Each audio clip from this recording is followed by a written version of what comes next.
What's up, everybody? And today we're checking out the Doom Turtle, America's only super heavy tank. This is by the legendary Fat Electrician. I will leave a link down below to the original video so you can go over there and give it some love.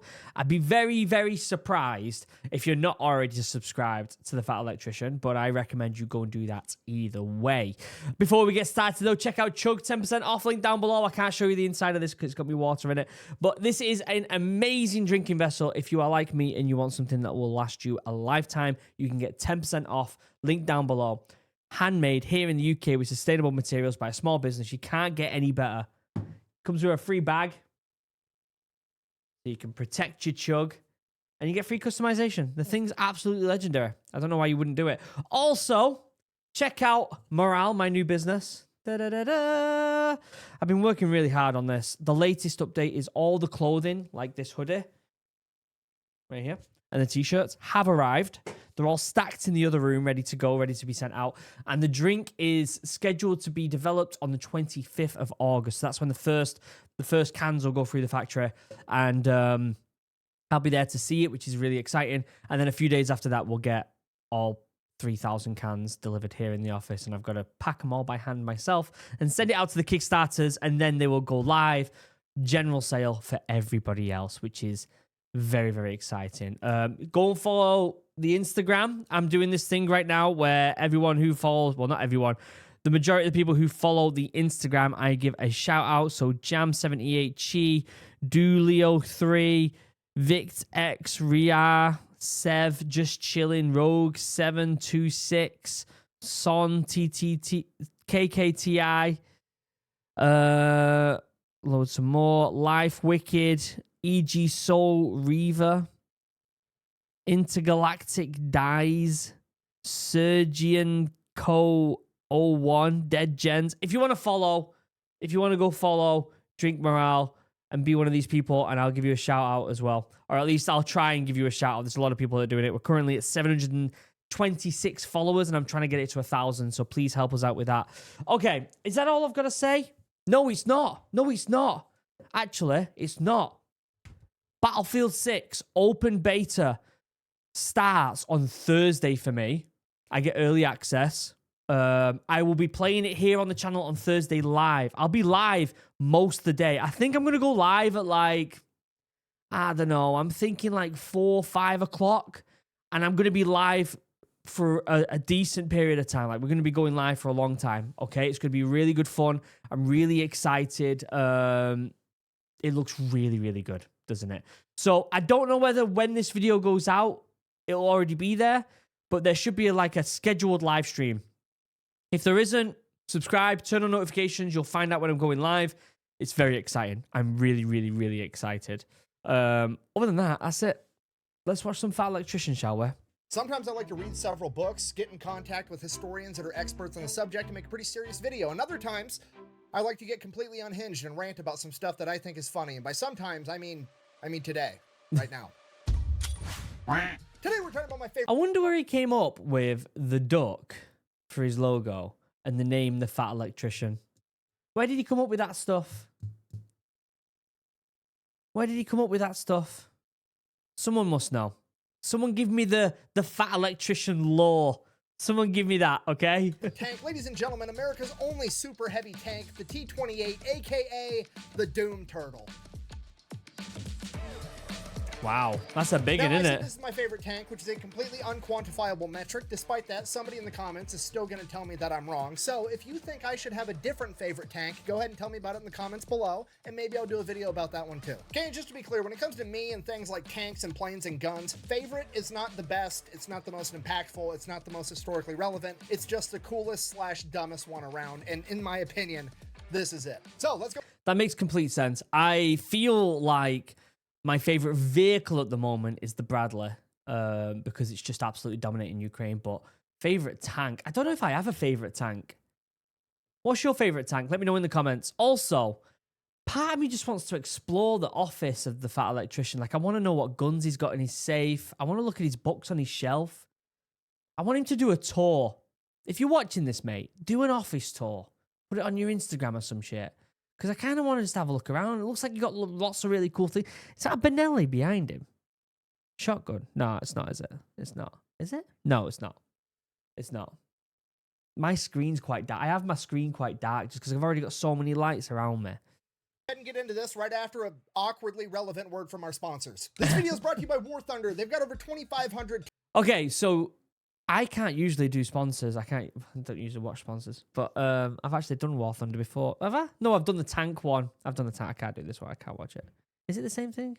Tanks, planes, and ships, pretty much every military vehicle from World War II until modern. I have done War Thunder. A long time ago, I've done War Thunder. I'm going to skip the just in case anyway. I don't want to cause any beef. Their ammunition. And the best part about all of this is that it's free to play on PC, PlayStation, and Xbox. So if you wanted to give it a try, we'll have a link and a discount code in the description down below. And when you use my link, you're going to get all kinds of freebies to get you started off on the right foot. Let's get back to the video. So War Thunder and World of Tanks, I'm pretty sure is the same company. I'm pretty sure. And they've just announced like a boots on the ground game, I think. Someone will have to quote me on that one. Let me know if that's the truth. But I think that's the truth. All right, the Doom Turtle. It is a World War II era tank that was designed for one reason and one reason only, and that is to punch through the German Sigfried line. If you don't know, the Sigfried line is Germany's western border, where they have essentially tried to fortify it to make it impenetrable to the Allied forces approaching so that they can't break into Germany. It is approximately 400 miles of concrete pyramids known as Dragon's Teeth, making it so tanks and other Allied vehicles can't pass through. Then on the other side of the Dragon's Teeth, you typically had other things that were meant to stop foot soldiers like moats, barbed wire, booby traps, and on the other side of those was over 18,000 bunkers with machine gun, mortar, and artillery positions that were going to, in theory, be able to mow down any ally trying to advance through those obstacles. Now, the American military and government knew about the Sigfried line pretty much the entire time because German propaganda told them about it, and they portrayed it as completely impenetrable.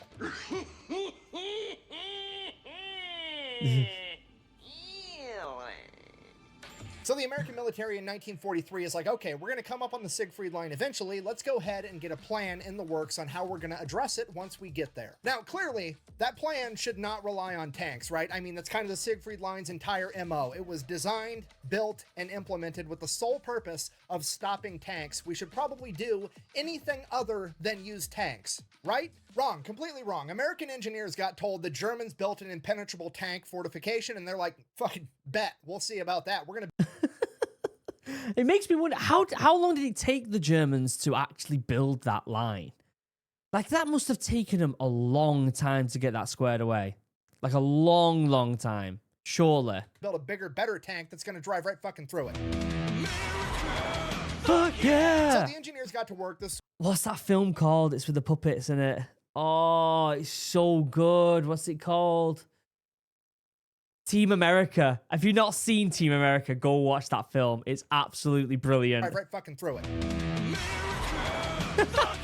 So the engineers got to work. This is called the AT project, and what they came up with was, surely there's spots along the Sigfried line where the German military has a gap where they can drive their vehicles through, right? Has to be there. They can't just have 400 miles and they drive all the way around. There's got to be points where you can pass through it. And obviously those points of passage are going to be the most fortified positions, right? They're essentially going to make a fatal funnel, a choke point, where all of the Allied forces have to try to go through a narrow passageway, and on the other side, it's going to be loaded with German 88 anti-tank guns, German artillery, machine guns, mortars, everything. They're going to be able to slaughter anybody that tries to make it through that little tiny narrow passage. To which the American engineers are like, cool, obvious solution. We're just going to make a tank that can't die. Okay, it's going to be so heavily armored that there's no anti-tank weapon or artillery piece known to man that could kill it. Then Wasn't there a German tank that was like the biggest tank ever created and it was absolutely ginormous? Wasn't that true? Someone will have to let me know in the comments. We're gonna put a gun on it that's so big that it can shoot through concrete bunkers and take out the enemy. We're literally gonna drive this gigantic, heavily armored tank directly into the enemy choke point, stand there, take all their anti-tank fire, be untouchable, and then we're gonna return fire and kill them first. Okay, do you understand how gangster that is? This is the ultimate dad dick maneuver. Just straight up like, I know exactly what your plan is. I know what you want me to do so that you can beat me. I'm gonna do it anyways, and I'm still gonna win because fuck you. So they made the Doom Turtle, the T-28, America's only super heavy tank. This thing is 36 feet long, 10 feet tall, and 14 feet wide. Jesus. It has 12 inches of armor on the front, and it's weighing in at 95 tons. Okay, approximately 210,000 pounds. Okay, the human mind can't comprehend how heavy this tank actually is. It literally weighs as much as a blue whale, which also isn't helpful because most people haven't seen a blue whale. Okay, so it's like, what's my calculator? Toyota Corolla is like 3,000 pounds. Okay, it's like 70 Toyota Corollas, okay? This entire thing is like an entire parking lot got a gun strapped to it, and now it's coming to kill the enemy. Speaking of gun, they went with a 105 millimeter gun, okay? That is field grade artillery. This is literally a howitzer that they strapped to the front of this metallic blue whale. Okay? I feel like the innovation during World War II was so insane that they came up with some of the most bizarre like thought processes, didn't there? Some of the most bizarre equipment, bizarre vehicles. There is some weird stuff that happened during that time because it was just pure innovation, wasn't it? If you know any particular bit of innovation from World War II that you think is the most bizarre, let me know in the comments. Let me know. Because there's some weird ones. If you're not picking up what I'm putting down, I'm trying to tell you this thing is basically the Narwhal of death, all right? Which raises a question, why on earth did they go with the Doom Turtle and not the Narwhal of death? Well, it's because this thing's slow as shit, which is really the downfall of this tank, because somebody basically said, hey, we're going to build a 200,000 pound tank, and then we're going to put the same V8 engine in it that the M4 Shermans have. Yeah, the Doom Turtle is rocking a 500 horsepower V8 Ford engine, okay? Just for the record, if you don't know much about engines or horsepower, Dodge is out here making minivans with 1,000 horsepower that weigh 5,000 pounds, and the DoD thought it would be a good idea to stick a 500 horsepower V8 inside of a tank that weighs as much as a blue whale. Okay, the Doom Turtle's coming at you at the speed of Mach. Wait, why didn't they put something bigger in it? Did they not have something bigger? Well, yeah, they would have definitely had something bigger at the time. Why didn't they put something bigger in it?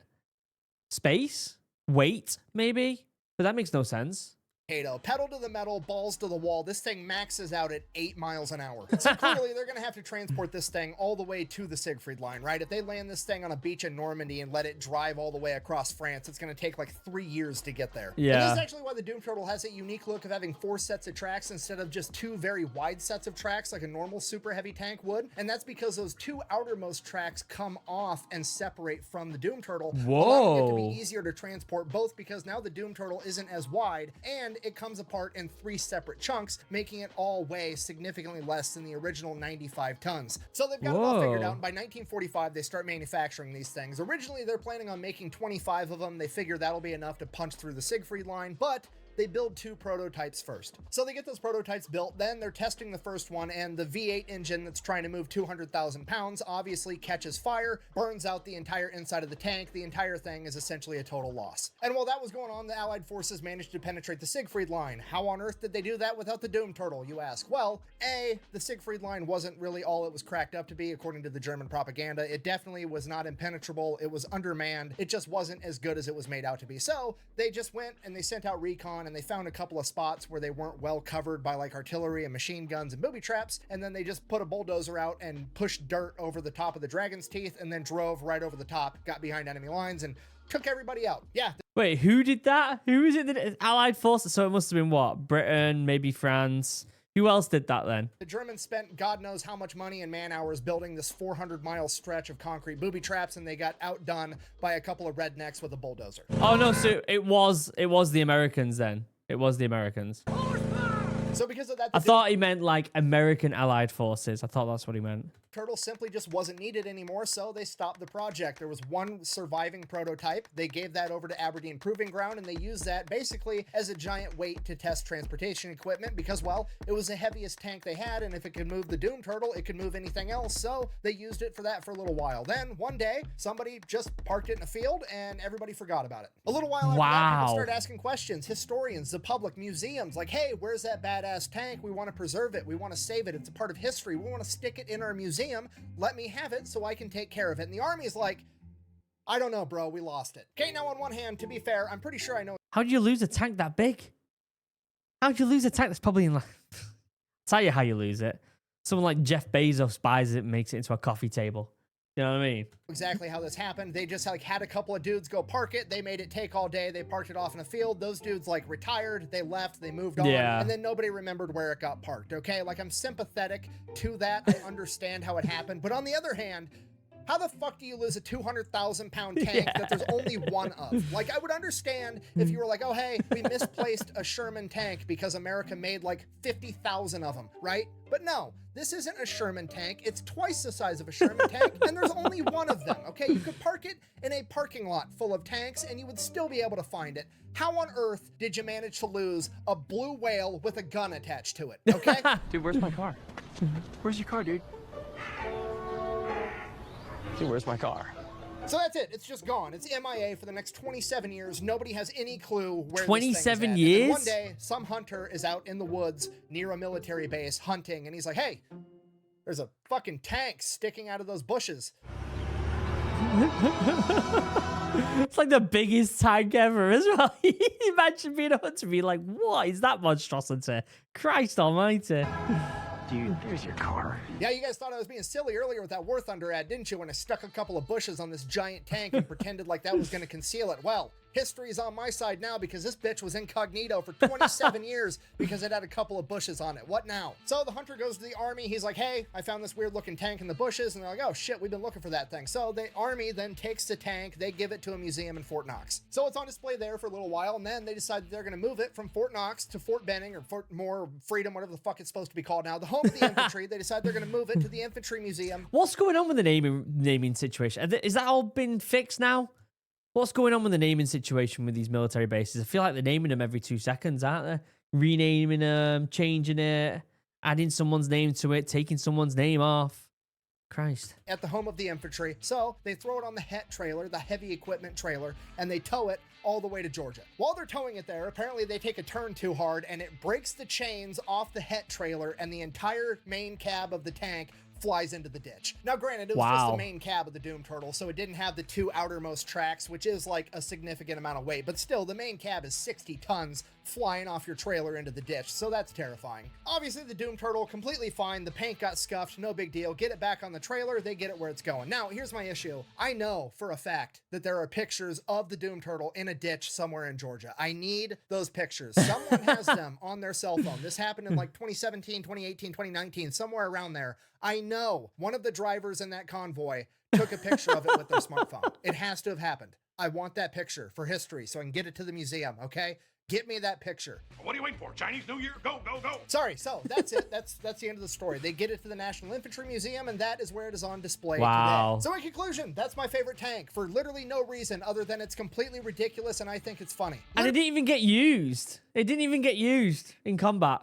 Literally from its inception, it was just designed to be a giant middle finger. The enemy told America, hey, you can't drive your tanks through here. And America said, hold my defense budget and watch this shit. And this is the monstrosity that they came up with, okay? I don't know if you can give a tank steroids or even test a tank for steroids, but if you can, test that one first. Now, is it unfortunate that it never saw combat? Yeah, absolutely. It's cool to think about if it did. However, that serves to highlight one of the most important lessons that I teach on this channel, and that is that the only thing scarier than engineers and defense contractors with an unlimited budget is a bunch of infantrymen on the ground with time on their hands. True. That's what actually gets shit done. Thank you for watching. That's so true. Go buy some merch. That is so true. Quack bang out. Has he got The anything? government could lose a 200,000 pound tank for 27 years, currently still be missing 6 nuclear warheads, and then tell me how dark I'm allowed to tint the windows on my car. Yeah, it's true though what he was saying about like give some infantrymen a bit of time. Give some Marines a bit of time, they'll come up with some absolutely bizarre thing that ends up working. It happens every time. It happens every time. Anyway, I asked a lot of questions in that video for people to comment in the comment section. So it was like, what? The most bizarre thing that was made in World War II. What's your favorite tank? And there was a couple other questions in there, so let me know in the comments. I'll leave a link down below to the OG video. Get yourself a chug. It's about time you did it. Link down below. And also, check out Morale and the website, Instagram. Until next time, I love you all. Have a wonderful day. Goodbye.